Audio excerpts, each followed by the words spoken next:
மனசாட்சி இருக்குல்ல, அந்த மனசாட்சிக்கு விரோதமாக நாம் நடந்து கொள்ள கூடாது. அதனுடைய இயல்பே விரோதமா நடக்கிறது தான்.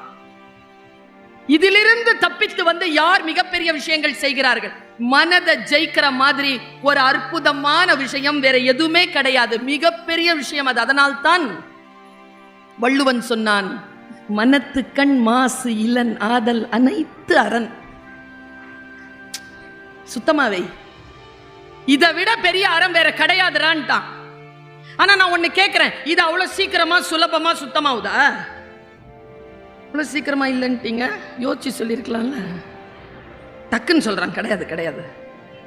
ஏன் இது அவ்வளவு அழுக்காக இருக்கு? நான் ஒரு சின்ன விஷயம் சொல்றேன். நம்மை ஜெயிக்கின்ற விஷயம் நம்மிடத்தில் தான் இருக்குது. ஒரு ராஜா ஒருத்தன் போயிட்டு இருந்தானா, இது தெரிஞ்சுக்கிட்டதுல இருந்து என் வாழ்க்கையே மாறிடுச்சுங்க. நான் உங்க எல்லாருக்கும் சொல்றேன், எது ரொம்ப பெரிய விஷயம் தெரியுமா தோழமைகளே, தமிழ் உறவுகளே? சொல்ற சொல் பொருள் மாறாமல் புரிந்து கொள்வது.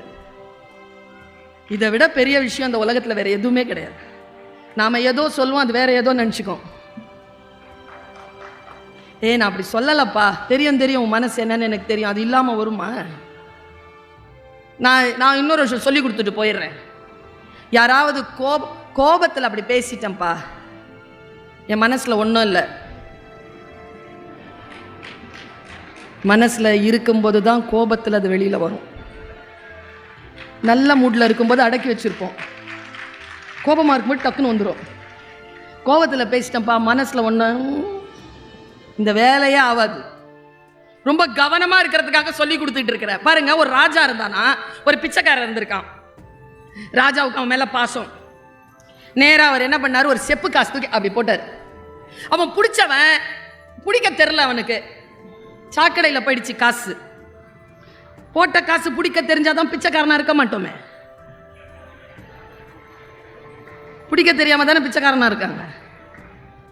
போயிடுச்சு கீழே சாக்கடையில். உடனே சாக்கடையில் கையை போட்டான்.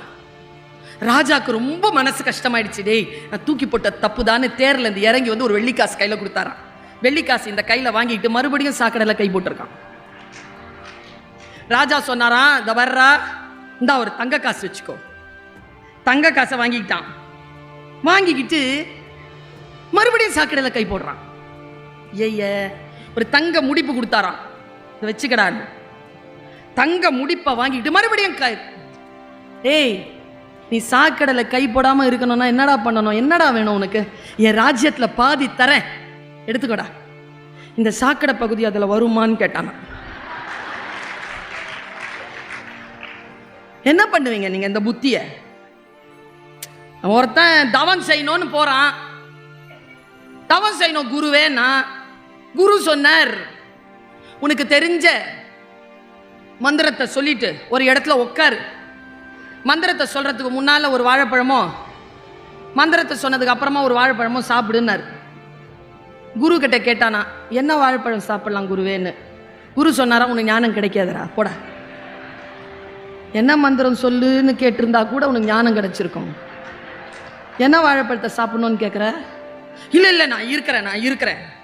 போய் உட்காந்து ஏதோ ஒரு மந்திரத்தை சொல்லி உட்காடுறான். ஒரு பொம்பளை பிள்ளை அப்படி போச்சு, தவம் கலைஞ்சு போச்சு. ஐயோ தவம் கலைஞ்சு போச்சேன்னு கண்ணை மூடிக்கிட்டான். அதே டைம் அடுத்த நாள் ஒன்றும் தெரியல, அதே டைம் அந்த பொண்ணு வரா, சலங்க ஒலி, தவம் கலைஞ்சிருச்சு. அடாடாடாடாடா, ஒரு வாழைப்பழத்தை சாப்பிட்டு மறுபடியும் உட்கார்ந்தான். அடுத்த நாள் காதையும் மூடிக்கிட்டான். அடுத்த நாள் மல்லிகைப்பூ வாசம். ஐயோ பொண்ணு கணத்தை, மறுபடியும் வாழைப்பழத்தை உட்காந்து சாப்பிட்டுட்டு உட்காந்தான். மூக்கையை மூடிக்கிட்டான். கண்ணு முடிச்சு, காது முடிச்சு, மூக்கு. அடுத்த நாள் காலையில் ஆச்சு, 6 ஆச்சு, 7 ஆச்சு, 8 ஆச்சு, 9 ஆச்சு, 10 ஆச்சு. மனசு நினைச்சுதான் அந்த பிள்ளை வந்துட்டு போயிருக்குமோன்னு. இந்த மனசு என்ன பண்ணுவீங்க? எதை போட்டு மூடுவீங்க?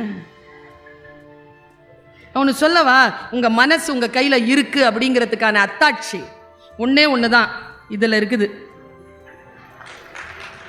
இதை நீங்க ஹேண்டில் பண்றதுல இருக்கு.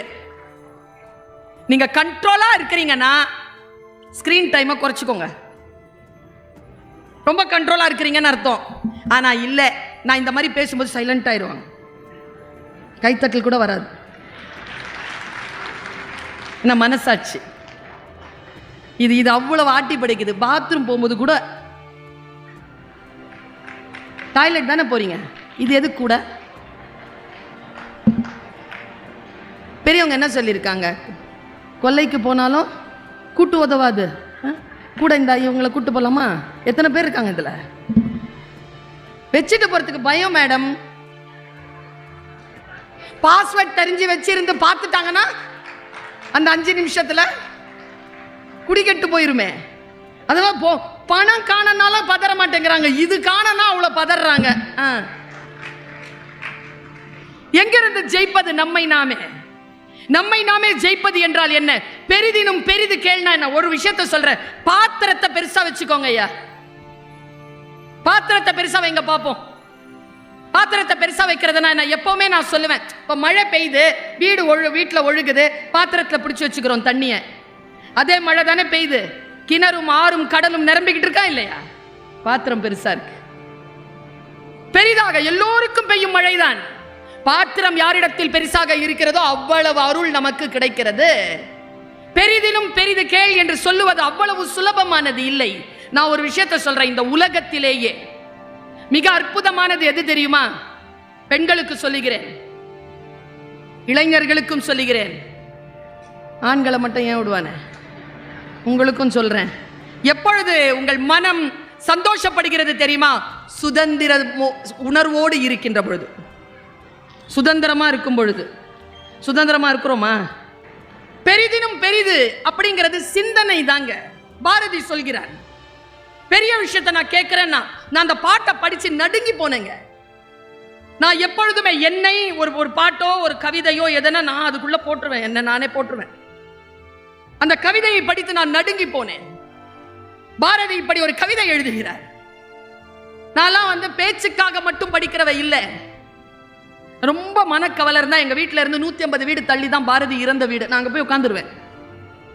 அந்த பாரதி வீட்டு வாசல்ல கொஞ்சம் நேரம் உட்காந்துட்டு உள்ள ரூம்ல போய் கொஞ்ச நேரம் உட்காந்துட்டு வருவேன். நான் பாரதி எனக்கு பிடிக்கும். பாரதியின் சொற்களில் நான் அசைந்து போன ஒரு சொல்லை இங்கே கடத்தி விட்டு போகிறேன். மிகப்பெரிய விஷயம் இது. பேசா பொருளை பேச நான் துணிந்தேன்.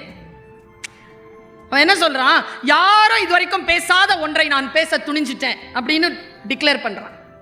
பேசா பொருளை பேச நான் துணிந்தேன், கேட்கா வரத்தை கேட்க நான் துணிந்தேன். மண் மீதுள்ள மக்கள் பறவைகள், நல்ல கவனிங்க, மக்கள் பறவைகள் மரங்கள் புல் பூச்சி பூண்டு இவை யாவும் நம்ம என்ன செய்றோம்? சாமி கிட்ட என்ன கூப்பிடுறோம்? என்ன வேண்டும்? எல்லாரும் பெரிதினும் பெரிது எது தெரியுமா? எல்லாரும் நல்லா இருக்கணும்னு சொல்லல பாரதி. பெரிதினும் பெரிது எது பாருங்க? இவை யாவும் என் வினையால் இடும்பை தீர்ந்து, நான் ஏதாவது ஒண்ணு செய்யணும்யா, அதில் அவர்கள் துன்பம் தீர வேண்டும். இது பெரிய விஷயங்க. எனக்கு தெரிஞ்சுங்க, ஒரு மலையாள பெண் வயதானவ நேர்ல நான் பார்த்த விஷயத்த சொல்றேன். ஒரு 17-18 வயசு பையன் ஆக்சிடென்ட் ஆயிட்டாங்க.